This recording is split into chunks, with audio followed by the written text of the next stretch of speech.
গ্রাম্য পরিবেশে এই গ্রীষ্মকালে আম শুকিয়ে রাখে না এমন ঘর খুব কমই আছে।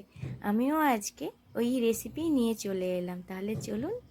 গ্রীষ্মকালের যে প্রথম কালবৈশাখী ঝড়টা হলো এই কিছুদিন আগে, আগের সপ্তাহে রবিবার দিন, সেই আম মানে সেই ঝড়টাতে সব আম আমাদের গাছে প্রায় পড়ে গেছে বললেই চলে। ওই পড়ে যাওয়ার ফলে মেঝেতে পড়েছে, তার জন্য ফেটে গেছে আমগুলো। যেগুলো মাটিতে পড়েছে ভালো রয়েছে। আর যেই ফাটা আমগুলো আছে ওগুলো কি আর ফেলে দিতে পারি বলুন? ওই আমগুলো দিয়ে কিভাবে 5 থেকে 6 বছর অবধি আপনি আমটাকে সংরক্ষণ করে রাখতে পারেন, আজকে সেই রেসিপি আপনাদের সঙ্গে শেয়ার করব। দেখুন আমগুলো কত সুন্দর আমি শুকনো করে নিয়েছি, তবে এর প্রসেসিংটা একটু বেশি, যেহেতু সংরক্ষণ করে রাখবো। তাহলে পুরো ভিডিওটা দেখতে থাকুন কিভাবে আমি এই আমগুলোকে শুকিয়ে নিলাম। চলুন। ঝড় হচ্ছে সত্যি, এত ঝড় হয়েছিল সেই রাত্রে যে বলার বাইরে। দেখুন আমাদের গাছের প্রায় কাঁচা আম পড়ে গেছে বললেই চলে। কিছু আম আছে ওই আগের দিনে আমি সব রেসিপিগুলো দিলাম না, ওই মিষ্টি আচার, কাঁচা আচার সব কিছু মিলিয়ে ওই রেসিপিগুলো দেখে নিতে পারেন। প্রচুর ঝড় হয়েছিল, সব আমগুলো পড়ে যেতে না মন খারাপ হয়ে গেছে। জানেন আমাদের গাছের আমগুলো কি মিষ্টি, পাকলে এত সুন্দর মিষ্টি হয়। আর মিষ্টি আচার বলুন, খুব কম চিনিতেই কিন্তু মিষ্টি আচারটা তৈরি হয়ে যায়। কত আম পড়ে গেছে আপনারা ভিডিওটা দেখে বুঝতে পারছেন কিনা আমি জানি না। এখানে প্রায় আমি 10 থেকে 15 কেজি তো হবে, 15 কেজি হবে। 15 কেজি আমের টক আচারটা নিয়ে নিয়েছি। একটা গাছ আছে খুবই টক, ওইটার আমশুটাটা করব। আর এমনই দেখে আমশুটাটা করতে হবে যেন বিষের মতন টক হয় আমশুটোটা। তো এখানটায় মানে আমগুলো, আমশোটা বলছি, আমটা এমন নিতে হবে যে বিষের মতন যেমন টক হয়, বলে না সেই একটা প্রবাদে, যেন বিষের মতন টক আমটা, সেই রকম। তো এখানে আমগুলোকে প্রথমে আমি না ধুয়েই কেটে নিচ্ছি। একে আমাদের বাড়িতে কারেন্ট নেই, তারপরে আবার হচ্ছে ঝড় হয়ে গিয়ে 2-3 দিন তো কারেন্ট আসেই না। তারপরে এক ট্যাঙ্কি, আমাদের 1000 লিটারের ট্যাঙ্কির মধ্যে যদি আমি সব জল নষ্ট করে দিই, আমাকেই তো কষ্টটা ভোগ করতে হবে, তাই না? এই জন্য আমি কি করলাম, আমগুলোকে না ধুয়েই ভালোভাবে কুচিয়ে নিচ্ছি। এতে আমারও সুবিধে আর জলও বাঁচবে। আমগুলো তো এমনিতে 2 থেকে 3 বার কেটে নেওয়ার পরে ধুতে হবে। তো এই আমগুলো আমি এখন ভালোভাবে এরকম হাফ করে নিই, তারপরে আপনাদের দেখাচ্ছি। তারপরে আমার বরমশাই হঠাৎ করে চলে এলেন, বলল আমি তোমার হেল্প করে দিচ্ছি, আমি আমগুলোকে মানে কেটে দিচ্ছি, তুমি ছিলে নাও। আমি বললাম আচ্ছা ঠিক আছে তাহলে চলো। ও খুব তাড়াতাড়ি আমগুলোকে ছিলে দিয়েছিল, তবে আমার ভীষণ কষ্ট হয়েছিল, আঁটিগুলো খুব শক্ত হয়ে গেছে। আর যে আম গাছের আঁটি শক্ত হয়ে যায় আর এরকম শুটো করতে হয়, ভীষণ কষ্ট হয়। অনেকটাই সে মানে ভালোভাবে আমাকে ছিলে দিয়েছিল, কুচিয়েও দিয়েছিল, অনেকটা হেল্প করেছিল আমার বড়মশাই। এখানটায় আমি খুব ভালোভাবে আমগুলোকে ছিলে নিয়েছি। আরেকটা জিনিস মনে রাখতে হবে, আমগুলো যখন আপনি ছিলবেন না একদম সাদা করে ছিলবেন। যেই আমগুলো সাদা করে ছেলা হয়নি সেটা আমি করি না, আমার বড়মশাই করেছে।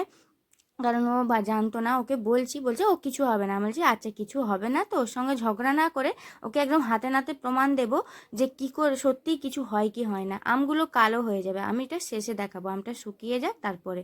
এখানটায় আমি জল ট্রান্সফার করে করে, বেশ বালিও আছে মাটিও আছে, খুব ভালোভাবে 2 থেকে 3 বার ধুয়ে নিয়েছি। ধুয়ে এবারে ঠেকার মধ্যে ছেঁকে নেব। খুব ভালোভাবে এখানে ছেঁকে নিতে হবে ঠেকাটার মধ্যে। আর আমার এখানে দেখুন মানে 2-3 ঠেকা আমি এখানে ছেঁকে রেখে দিয়েছি।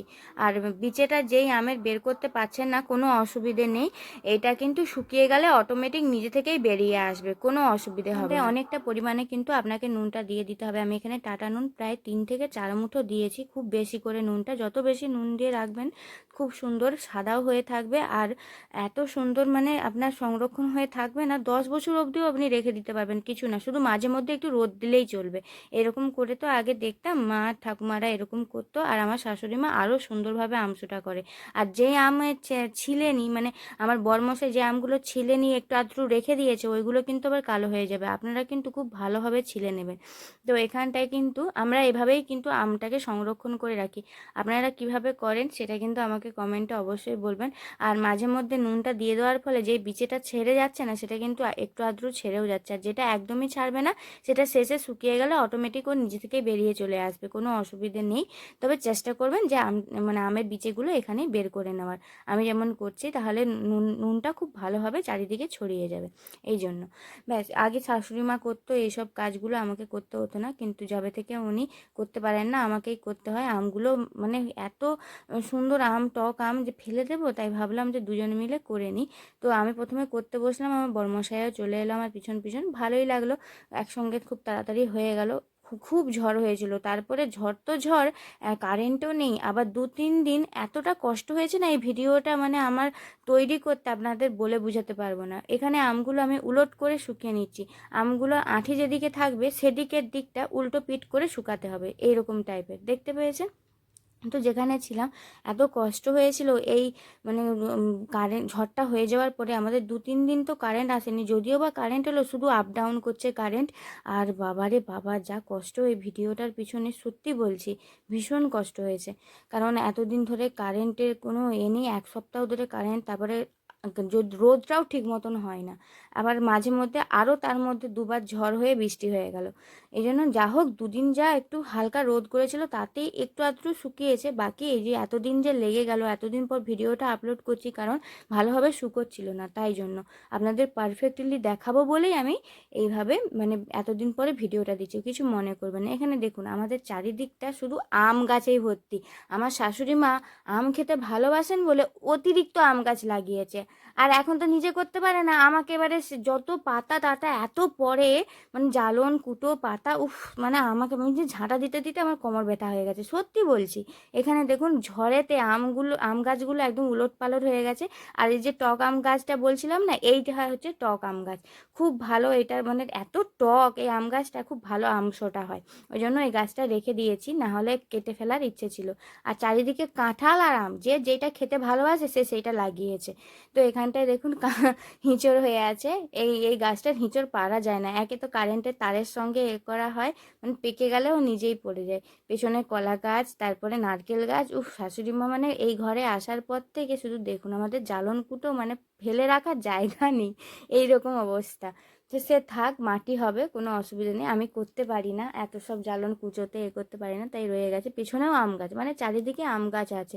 আর ওই যে কনে একটা আম গাছ দেখতে পাচ্ছেন না, ওই আম গাছটায় আম পুকুরেই পড়ে, ওই আম গাছটার আম কোনোদিন আমরা খেতেই পারি না। আজকে দেখুন চারিদিকটা ঘুরিয়ে আপনাকে দেখিয়ে দিলাম, আপনাদেরকে দেখিয়ে দিলাম, কেমন লাগলো অবশ্যই কিন্তু জানাবেন। আর এই যে নুন জলটা শেষে রয়ে গেছে, এই নুন জলটা কিন্তু ফেলে দেবেন না। আরেকটা কথা আপনাদের তো বলাই হয়নি, ওই যে আমটা আমি ভালোভাবে নুন মাখিয়ে 1 থেকে 1.5 ঘন্টা মতন রেখে দিয়েছিলাম, আমার কাছে সময় ছিল না বলে। আপনারা যদি পারেন ওভারনাইট যদি রাখতে পারেন না, আরও ভালো হয়। আর এই জলটা ফেলে দেব না, এই নুন জলের মধ্যেই ওটা দিয়ে দেবো। ওই যে বললাম না যে একের রোদ নেই, তার মধ্যে আমি এটা করছি, মানে কি কষ্ট হয়েছিল, আবার মাঝে মধ্যে বৃষ্টিও চলে আসছিল। এটা আমি ওটার মধ্যে রেখে দেব, খুব সুন্দর আমগুলো, মানে এত সুন্দর নুন ঢুকে যাবে আমগুলোর মধ্যে যে বলে বোঝাতে পারবো না। আমের এই জলটা শুকিয়েই যাবে বলতে গেলে, মানে 2 থেকে 3 বার।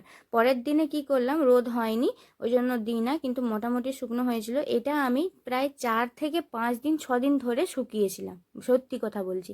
আর এতদিন সময় লেগে গেল, এটা মানে আপনাদের এটাই বোঝাতে চাচ্ছি যে এর পরের দিনে আমি আবার দেবো, এর পরের দিন আবার দেবো, এর পরের দিন আবার দেবো, ব্যাস ফাইনালি আমার আমটা শুকিয়ে গেছে।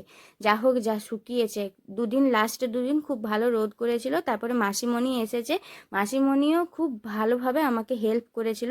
আমিও যদিও বা পাচ্ছিলাম না, মাসিমণি সকাল সকালে এসে আমগুলো শুকাতে শুরু করে দিয়েছিল। ঝড়ের দিন আসে না, বুধবার দিন এসেছিল মাসিমণি, আর রবিবার দিন ঝড়টা হয়েছিল।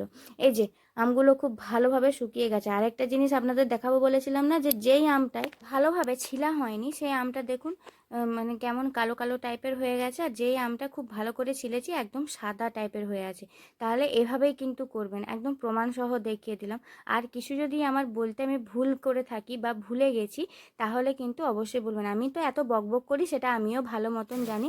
খুব ভালো করে এটাকে আমি এবার সংরক্ষণ করে রেখে দেবো একটা কাঁচের জারের মধ্যে, এটা সংরক্ষণ করে রাখবো, যে কোনো একটা কন্টেনারের মধ্যে, টাইট কন্টেনারের মধ্যে রাখলেই হবে, যেন ঢাকাটা টাইট থাকে, ব্যাস।